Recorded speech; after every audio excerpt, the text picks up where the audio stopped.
জামাই আদর করে বিজেপিকে বাংলায় বসিয়ে রেখে দিয়েছে। আজ যে তৃণমূল কালসে বিজেপি, এদের কোনো ঠিক ঠিকানা আছে নাকি? এদের বাপের নাম হলো আরএসএস। আরে তৃণমূলের যতই ঝগড়া হোক বিজেপির সাথে, বা বিজেপির যতই ঝগড়া হোক তৃণমূলের সাথে, সকালবেলা বাড়ির দুই ছেলের মধ্যে ঝগড়া হলে রাতের বেলা বাড়ি ফিরে কি পাশের বাড়ির চাচাকে বাপ বলে নাকি? বাপই হয়, বাপের নাম হলো আরএসএস। এই তৃণমূল, এই বিজেপির দুটোরই বাপ আরএসএস। আরএসএস এর জমিন তৈরি করছে বাংলার মাটিতে। নাগপুর থেকে আরএসএস যা ঠিক করে দিচ্ছে বাংলার মাটিতে তাই চলছে। সরকার যখন রাম মন্দির করছে, সে বিজেপি করুক আর তৃণমূল করুক, আমরা বলছি মন্দির, মসজিদ, গির্জা, গুরুদ্বারা, চার্চ, এটা যে ধর্মের মানুষ সেই ধর্ম করে তাকেই মানায়। এটা সরকারের কাজ না। সরকারের কাজ স্কুল কলেজ চালানো, রাস্তাঘাট তৈরি করা। এই ইসলামপুর থেকে শেখপাড়া আসবো, জামির বললো ইসলামপুর থেকে যাবেন না, ডোমকল থেকে আসুন, কারণ এই রাস্তাটা খুব খারাপ।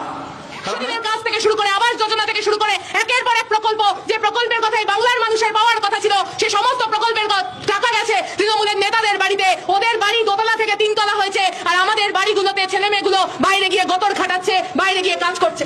এই বাংলাকে বাঁচাতে হবে। আমাদের করের টাকা, আমাদের ট্যাক্সের টাকা। একটা বাজার থেকে 10 টাকার জলের বোতল কিনলেও সরকারকে তার মাধ্যমে আমরা ট্যাক্স পাঠাই। কিসের জন্য? যাতে ওই ট্যাক্সের টাকা দিয়ে আমার মতন, আমার আপনার বাড়ির ছেলেমেয়েরা তারা পড়াশোনার সুযোগ পায়, তারা লেখাপড়ার সুযোগ পায়। আরে লেখাপড়া যদি না করতে পারি তাহলে গীতার শ্লোক বা পড়বো কি করে, আর কোরআনের আয়াত